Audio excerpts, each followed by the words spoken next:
Hello everyone, and today I'm going to be doing a get ready with me. This is my plain face. This is my canvas. So the first thing that I like to do before I apply my makeup is put on my moisturizer. And oops, you've got to have the headband to keep the hair out. I forgot to put the headband on. So I always put a headband on to keep my hair back so that I have a full canvas to work with when I'm putting my makeup on. So once I get that in place, all right, then I apply the moisturizer to the areas of my face and underneath my chin that I want to moisturize under my makeup. And to apply it, I always rub upward in a upward motion on my skin to keep from the gravity already pulling down, causing wrinkles. So it's better that you rub up on your face as much as possible instead of down. And I try to do this very gently, so I'm not tugging hard on my face. I just use my fingertips to gently rub the moisturizer base on my face. Because tugging and pulling at it, as you age, you automatically get wrinkles because of your skin gets thinner and because of gravity pulling down on it. So the less you tug on your face, the better it's going to be for your complexion all around. I'm straightening out the camera a little bit. It doesn't seem like it's as straight as it needs to be. Okay, once I get that all applied and rubbed in, then I'm ready to go to the foundation part. And I have several different types, but this one that I'm using today is the CoverGirl Olay foundation in the pump. And I apply that with what's called well, at first I apply the makeup to my face with a Q-tip. And the reason I use Q-tips instead of my fingers, I feel like it's more sanitary. You can put it exactly where you want it. It just takes a very small amount of makeup to cover your face. And I don't like a heavy coating of makeup, so I apply small little dots of foundation over my face with a Q-tip because the Q-tip is more sanitary, and then I can throw the Q-tip in the trash after I get the makeup applied to where I want it at. And then to blend the makeup, I use a stiff, I think it's called a stippling brush that I got from e.l.f. company. And I tap to put it instead of rubbing. I tap to start to blend it all in because I feel like tapping is better because it's not tugging on my face as much. Plus, I feel like the tapping is getting my blood circulating.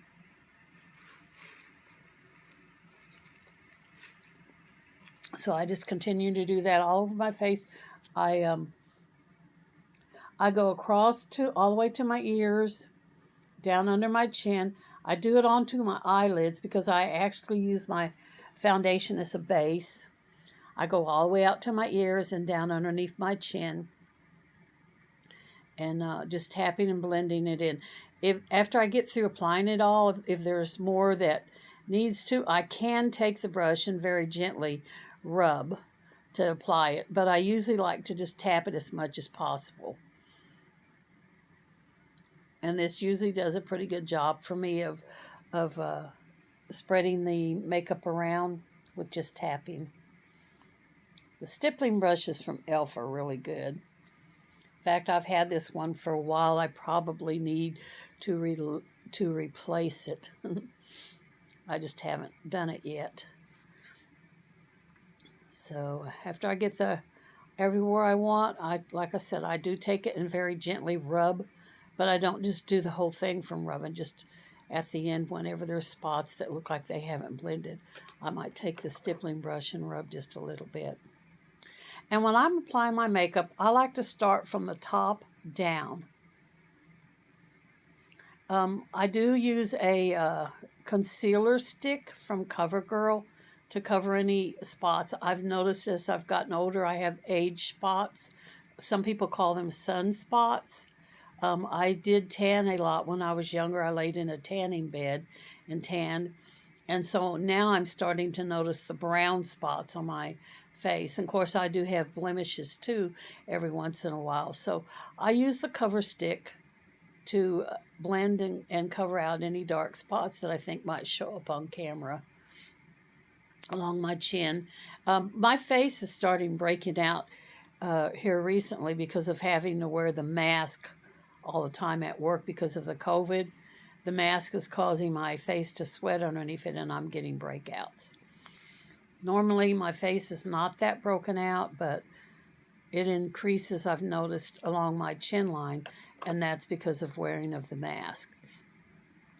So once I get the concealer on, like I said, I start at the top down, and the first thing I do is my brows. And this is an e.l.f. brow brush that has the little spoolie. So I brush my brows out a little bit using the spoolie.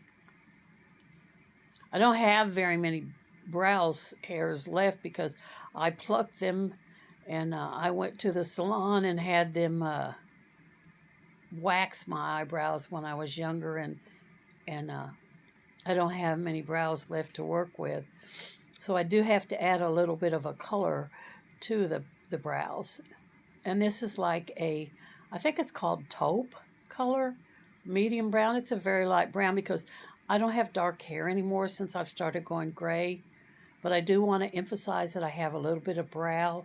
So I get the lightest brow color that I can. And then I have to draw them back on. And I'm not very good at doing it. I can't get them on perfectly like I see some girls do. But I do add a little bit of a color to it. Then I go back with the spoolie again and kind of brush them up and outward with the spoolie as much as possible. And I also have another little eyebrow brush that I had for years and years that I use. It's still got quite a bit of bristles left in it. This is it. So I do use it too to kind of brush them out. Like I said, I don't even remember where I got this brush. I've had it forever. But it works really good on my eyebrows. So I brush them out a little bit with that. Then I start with my eyeshadow.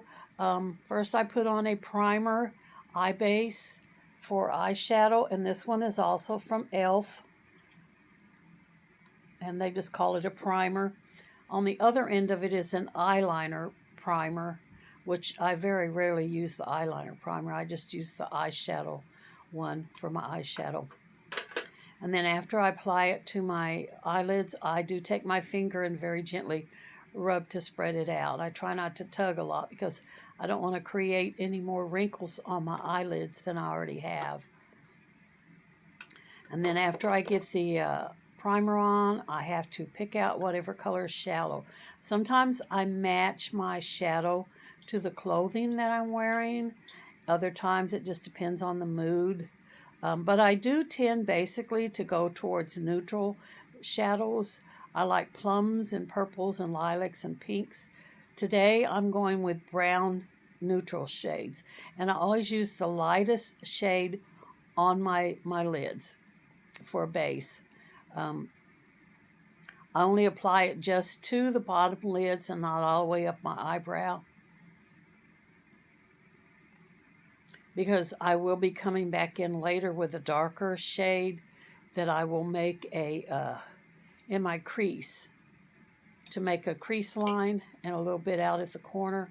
And then I will also have another lighter shade that I will put up underneath my brows. Once again, I use the Q-tips because they're sanitary. I do have eyeshadow brushes that I can use, but I prefer the Q-tips because they're more sanitary to keep your fingers from going in there. And I always blow it off a little bit because there's always extra on it. And I think that is what prevents a lot of the fallout that people are always talking about when they put their eyeshadow on having fallout. It's because of extra powder. So I do blow the excess off. And the reason I'm holding my eyelid down like this, I have a lot of wrinkles in my eye area. In order to make a smooth canvas for me to work with, I pull my eyelid down smoother so that I can apply the shadow more evenly into the crease and to the outer corner. And it's always a darker shade that I use for the crease line and for the outer corner. And that is the reason you see me kind of gently tugging down. I don't like doing this because I know you're not supposed to be tugging on your eyelid like that, you know, because it does emphasize the wrinkles, but I can't get to it if I do it normally, you know, by shutting my eye and just taking a brush. So I use the Q-tips to go in and to blend and to really smooth out the edges and stuff. The Q-tips work really well for me because after I use them, I flip it over to the other side. I apply it with one side, and then I flip it over and blend it with the other. And then I just throw the Q-tip in the trash. And then the next thing would be the eyeliner. And I have recently discovered them. I think it's Maybelline. Oh, I'm fixing to do the brow bone. Like I said, I do put a very lighter shade up underneath the brow bone to accent and highlight that a little bit. This is basically just a white shadow that I'm putting on here right now. And you will see me later go back in and even take off more of it, because as I progressed in the video, I noticed that when I looked into the camera, my brows underneath it was a little bit too much white. So I did go back with a Q-tip and remove some of it. But as I started to say, I've recently discovered that the Maybelline Tattoo Studio eye pencils work really great. I like a soft crayon pencil that doesn't tug on my eyelids, and these Tattoo Studios are perfect for that. They're very soft, and they come in a variety of colors. The one I have in my hand here is brown, and that's what I'm going to use to line my eyes with. I do line both my top and my bottom eyeliner. And because of these being a soft crayon, they go on very easily. You don't have to push down or really rub very hard. And I like to go from to one eye and then go to the other side and do it. I notice some people will completely finish one eye when they do their makeup and then go and do the other eye. I always do back and forth from left to right because I will forget what I've done to one eye if I don't do it in steps. So I will put the top line on one lid and then put the top line on the other lid. And then I do the same thing. I go and put the bottom line on and the same thing on the other side with the liner. And then if you want it to be the smoky eye, you can take a eyeshadow brush or a Q-tip and you can kind of blend it. Now this is the blue in the Tattoo Studio, and I use the blue for my water line, just a little bit of blue on the inside to accent, because it's supposed to help make the whites of your eyes pop. But now I sometimes do take the blue and line my eyes instead of like the brown that I used today. Sometimes I will line my eye completely with the blue. But today I'm just using it on my waterline. And then I also have a third pencil from the Tattoo Studio. This is it. It's a silver, which I really like. And I use it for what I call an accent color. And I just put it like on the outer 1/4 of my eye, just the very corner. I don't go all the way across, just a tiny little line of silver. And I feel like it makes my eyes pop a little more, especially on camera when I'm doing videos. And I don't even know what I'm looking for right now. Let's see here. Okay, my mascara. Maybelline Total Temptations. I have several types of mascaras that I use. I just really like this one for today because I like the brushy brushes in the mascara. I don't like the plastic comb type mascara brushes that they've just recently started coming out with. And as I'm showing you here, when I take it out, I bend the brush just a little bit like that, and it helps to apply it a lot easier. And I'm going to have to look in the mirror. That's why I'm showing you. There's going to be a little bit of a glare, and you can still see me applying it pretty good, but there is a glare from the mirror. I was just kind of warning you guys ahead of time. There was going to be a little bit of a glare from the mirror. So that's how I'm doing that. But if you will bend your mascara brush just a tiny bit and I've done this for years, and I don't have any problems with the brushes breaking down or anything like that. I never have yet. I'm not saying that it's not something that wouldn't happen. It could, but so far I've had pretty good luck with bending.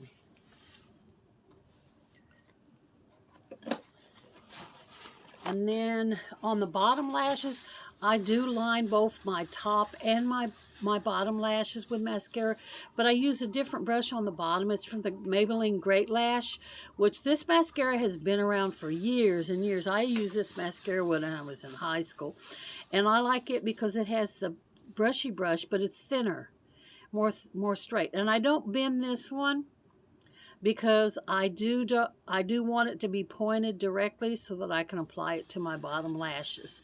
The bending of the top one was just because it's a longer lash, and the bottom one you can get to it more easily if it's straight. So I don't bend the mascara wand on this one. I just apply it direct.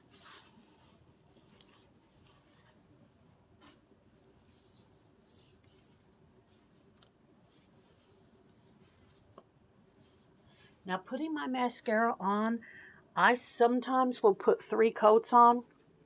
I will put 1 coat on and let it dry, then come back and apply a second, wait for it to dry, and a third. And I've also discovered that if you want to make your mascara be more fuller, that if you put 1 coat on while it's still wet, take a Q-tip. I'm showing you right here that I use the Q-tips to clean up what they call fallouts or any spots where I've made a mistake. I actually kind of touched against my eyelid a little bit putting the mascara on, so I'm taking it off with a Q-tip. I don't know if I'm getting it out to show you. I have a little pencil thing that I got from Avon. This is it. It's called Magic Erase. It's like a little waxy tip on it. If you make a mistake underneath your eyes on your eye makeup, you just apply a little bit of this, which you can't see me. I'm doing it off camera. But you apply a little bit of that and wait a few seconds and then take your Q-tip, and it just magically makes the mistake go away. It's just so perfect. I've had it for years from Avon, and I haven't seen it. It may be a discontinued item, and I'm going to be very sad when I use up what's left in that pencil, because I use that on a daily pretty much, putting my makeup on. But I was telling you, oh yeah, if you take a Q-tip and dip it into a translucent loose powder, after you put your mascara on when it's still wet, tap that little bit of powder on there and let it dry, and then apply your second coat, and your lashes will look thicker and fuller. Now, I'm not doing that today in it, but I have done it before when I wanted my lashes to be more. I discovered another spot on my face that I didn't get with a cover stick. Now we're doing the blush. This is my blush brush that I got at the Dollar Tree. And this right here, you can tell I have used this so much. It is LA Colors blush. And as you can tell, it's almost completely gone because it's good. I use it a lot. It's one of my favorite blushes. I have a lot of trouble finding blush that's the right color for my face. And I seen one time on a YouTube video or on TV or something where they said a lot of times people will put on blush, they'll smile and blush it on the apples of their cheek. They said not to do that, just to start at the corner of your mouth and blush up sideways towards your ear. So that's what I'm doing here. And they showed an effect of what it looked like whenever you do it to the apples and when you do it like that, and I really like the way it looked. And now I'm going back in with the e.l.f. blushing brush, and I'm kind of blending out the blusher that I just put on there so that it's not all in one spot. But yeah, I did like the effect of just going from the corner of your mouth up to your ear with the blush, and so that's how I'm doing that. So that's basically it.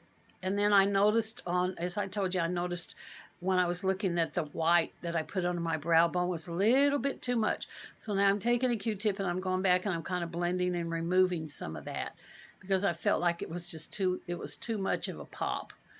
I do want a little bit of an accent up there, but I didn't want it to be just like overkill.